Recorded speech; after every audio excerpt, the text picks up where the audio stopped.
दो ग्रुप बना रखे हैं। बाबरा यूथ ग्रुप है, एक है बाबरा युवा शक्ति के नाम से।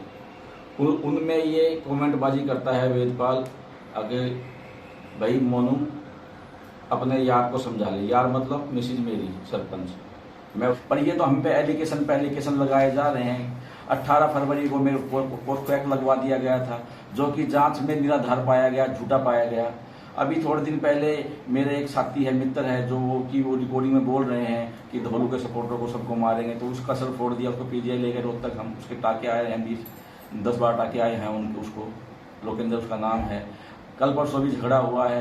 एक कुछ आदमियों ने सारा गांव का माहौल खराब कर दिया है। रोज थाने में बाबरा गांव की या 112 पे रोज कोई ना कोई कंप्लेंट हो रही है। ये सारेबाजी कर रहा था, हमको नहीं मालूम था। अगर हमको ये मालूम हो जाता कि इसने फोन धर रखा है और ये इस मारे सारेबाजी कर रहा है कि सरपंच को मैं छेड़ूं या विद्रोह करूं, तो सरपंच खड़ी होएगी और इस थप्पड़ मारेगी और मैं वीडियो बना लूंगा। तो इसके ये पहले से प्लानिंग थी। देखो, बाबरा गांव की सरपंच साधना जी हमारे साथ हैं और मीडिया में भी ये मुद्दा उठा हुआ है कि यहाँ पे जो बाबरा की जो दबंग सरपंच है, उन्होंने भरी पंचायत में पंच को थप्पड़ जड़ दिया। मैंने 2 फरवरी को स्टेडियम का 9,81,000 का एस्टीमेट पास करवा के उसका काम शुरू होना था, उसका काम शुरू नहीं होने दे रहे हैं। ये 7,14,000 का बच्चों वाला शमशान घाट का काम शुरू होना था, उसका काम शुरू नहीं होने दे रहे हैं। जब काफी देर हो गई, ये बार बार मेरी तरफ इस इशारेबाजी कर रहा है, फिर मुझ पे रहा नहीं गया।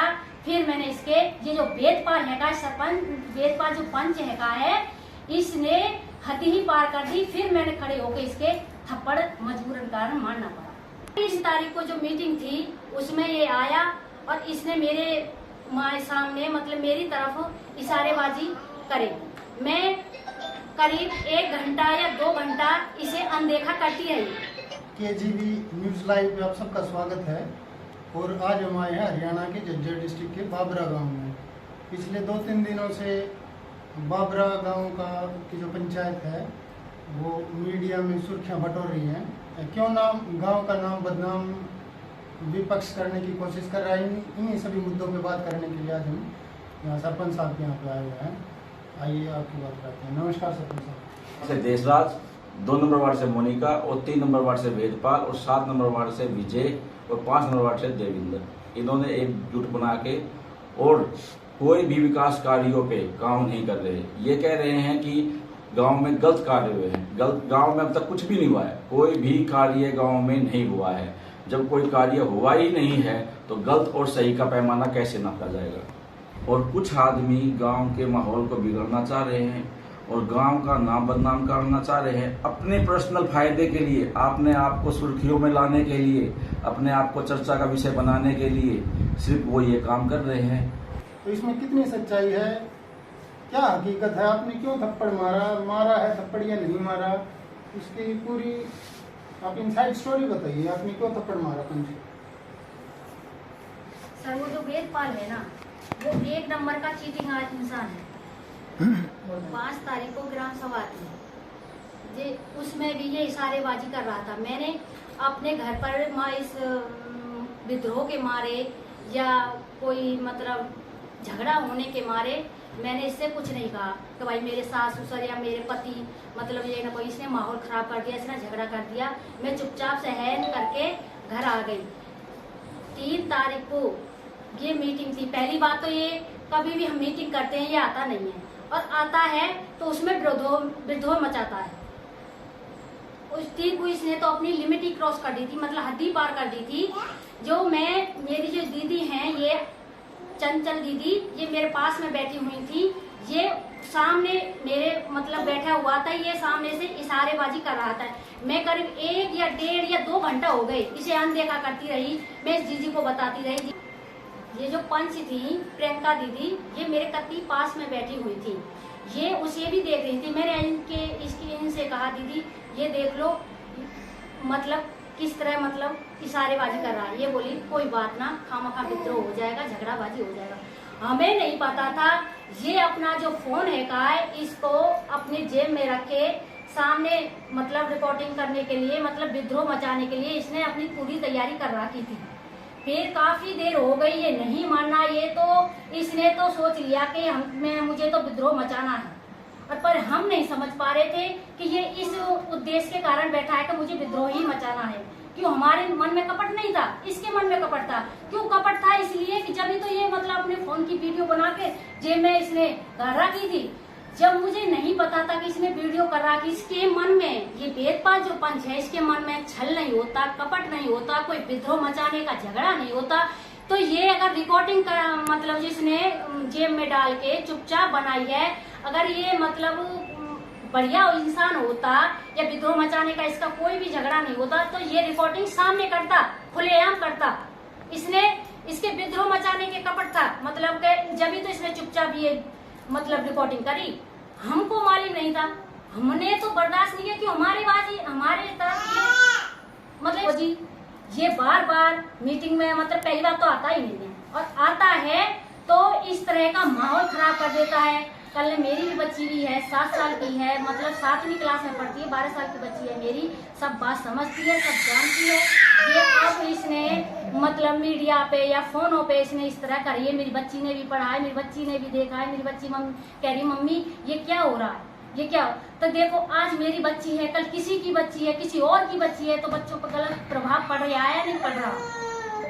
तो अब वेदपाल पंच को इसकी सख्त से सख्त कार्रवाई की जाए और मुझे इससे इंसाफ दिला जाए, या ये इस तरह का गांव में विद्रोह मचा रहा है, न गांव में तरक्की करने दे रहा है।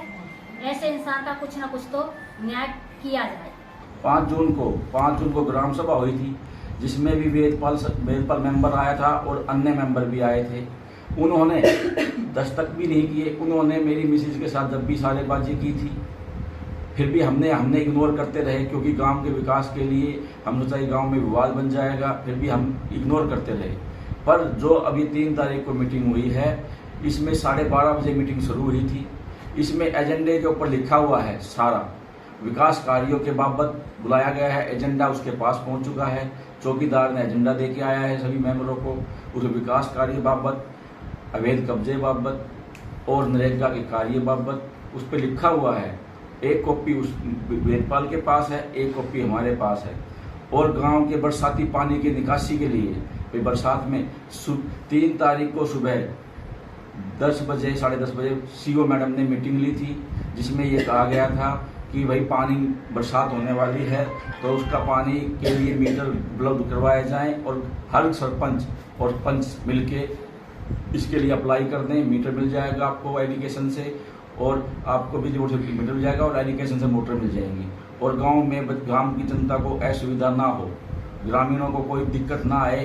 तो इस बारे में हमने ये मीटिंग थी, और उस पहले सीओ मैडम ने मीटिंग ली है, इस बारे में बात हुई थी। अब ये बताओ आप, ये चीज़ें गलत हैं सही। आज 2 नवंबर से 3 जुलाई 8 महीने 1 दिन मेरी मिसेज को सरपंच बने हो गया है, पर विकास कार्य के नाम पे हमारे गांव में कोई भी कार्य नहीं हो पा रहे हैं। ये लोग विकास कार्य होने नहीं दे रहे हैं। चाहे तो बीडीओ के माध्यम से करवाया जाए काम, चाहे डीसी के माध्यम से कार्य करवाया जाए, क्योंकि हमारा गांव विकास कार्यों में पिछड़ गया तो दिक्कत हो जाएगी। और ये लोग उस चीज़ को समझ नहीं रहे हैं। ये अपनी वाहवाही लूटने के लिए, सुर्खियों में रहने के लिए मीडिया में अंत संत बयान देते हैं, दारू पी के बकवासबाजी करते हैं, जोड़ को खून से लाल कर देंगे और भाई सरपंच के पुत्र टिकवा देंगे। सरपंच का यार हो तुम, सरपंच के यार हैं। मेरी बच्ची पे भी गलत प्रभाव जा रहा है, क्यों? वो भी बच्ची है, 7वीं क्लास में पढ़ती है हमारे स्कूल में। और बाकी ये हमारे पंच है 4 नंबर की। मैं प्रियंका परविंदर सिंह वार्ड नंबर 4 की मेंबर हूँ, और जो चुन के आए हमारे वार्ड में भाई दिखाया है कि भाई हमारा वार्ड 4 नंबर वार्ड सबसे बड़ा है गाँव में। अब उन्होंने कुछ देखा है, समझा है, तभी हमें चुनकर बनाया है।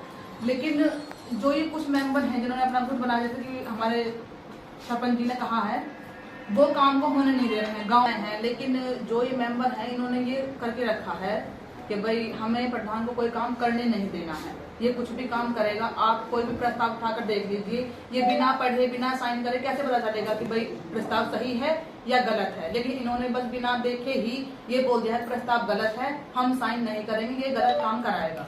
लेकिन जब कोई काम होने ही नहीं दे रहे हैं तो हम सही और गलत कैसे बोल सकते हैं? गांव में नाली की, बिजली की, खंभों की और जी यहाँ अंडरपास में पानी भरता है, उसकी बहुत सारी समस्याएं हैं। लेकिन इन्होंने ठान लिया है हम कोई काम करने नहीं देंगे इन्हें। हमें मतलब कि भाई इस बात से वो है कि इसका काम हुआ तो सब इसको अच्छा बताएंगे, क्योंकि गांव ने सबने एक मत करके इन्हें बनाया है। कोई 1-2 वोटों से तो बने नहीं है, ये 100-150 वोटों से इनकी विजय हुई है, तो वो मांग कर तो लाई गई, कोई ये तो है नहीं पैसे देके खरीदी है। तो बस यही कहना है कि उनके खिलाफ भी कोई एक्शन लिया जाए और उन्हें समझाया जाए जैसे भी वो माने। तो बस यही कहना चाहूंगी मैं। और जो वेदपाल है उन्होंने बहुत अभद्र व्यवहार करा है 3 तारीख में। वो पहले तो वो मीटिंग में आते ही नहीं है, और अगर वो आते हैं ना तो वहाँ अभद्रता फैलाते हैं, जो कि भाई हम लेडीज भी हैं, हमें अच्छा नहीं लगता बिल्कुल भी। तो देखो एक्शन तो लिया जाएगा। अगर वो औरतों के खिलाफ अभद्र बोलेंगे तो कब तक कोई बर्दाश्त करेगा। आज की औरत वो नहीं है जो चुप बैठकर सुन लेगी। तो बस मैं यही कहना चाहूंगी कि भाई जो उन्हें है उन्होंने जो भी कुछ कहा है उसे अपने सब वापस लें और हाथ जोड़कर साधना से माफी मांगें। जी, मेरी जो मिसेज है वो सरपंच है, मैं सरपंच पति हूँ। 2 नवंबर इलेक्शन हुआ था। 2 नवंबर इलेक्शन होने के बाद रात को इन्होंने जो पोलिंग करवाने आए थे, अफसर आए थे, उनको इन्होंने कैप्चर कर लिया, अगवा कर लिया, मतलब स्कूल से निकलने नहीं दिया। ये धरने पे बैठ गए, गेट बंद कर दिया, गेट को लॉक कर दिया स्कूल के ऊपर। फिर रात को जब पुलिस आई, पुलिस प्रशासन आया, जब इनको हटाया गया। उसके बाद हमें मिला है 15 दिसंबर को चार्ज, मेरी पत्नी को 15 दिसंबर को चार्ज मिला है। चार्ज पे एक बार सिर्फ 8 मेंबरों दस्तक हैं। 15 दिसंबर के बाद 5 मेंबरों ने गुट बना लिया। तो जोगिंदर जी, अब गांव वालों से क्या आपकी मतलब एक्सपेक्टेशन है, क्या अनुरोध है, और प्रशासन से क्या मांग है, ये लास्ट सवाल है। सर, मेरा नाम है जोगिंदर डोलू, मैं सरपंच पति हूँ, मेरी मिसेज है वो सरपंच है। मेरा तो गांव वालों से यही अनुरोध है, भाई आपस में झगड़ा मत करो, ये गलत कमेंट पास मत करो कि सरपंच के चुत्तर टिकवा देंगे, ये हिजड़े हो गए हैं, ये पैमाइश ये नहीं करवाएं, हम करवाएंगे। भाई देखो, गांव ने मेरे को 100-150 जीत प्लस दी है, गांव ने चुना है, ये तो है नहीं कोई बाहर से वोट आ गई। तो गांव ने बनाया है भाई, तो 6 महीने मेरे को टाइम, 6-7 महीने मेरी मिसेज को टाइम दो काम करने का। अगर आपको गलत लगे तो आप RTI लगाओ, आप प्रशासन को कहो, जांच करवाओ, आप उसकी लैब भरवा लो, उसकी सैंपल भरवा लो आप उसकी। अगर आपको कोई दिक्कत हो, भी मेरी पत्नी गलत काम कर रही है तो सैंपल भरवा लो।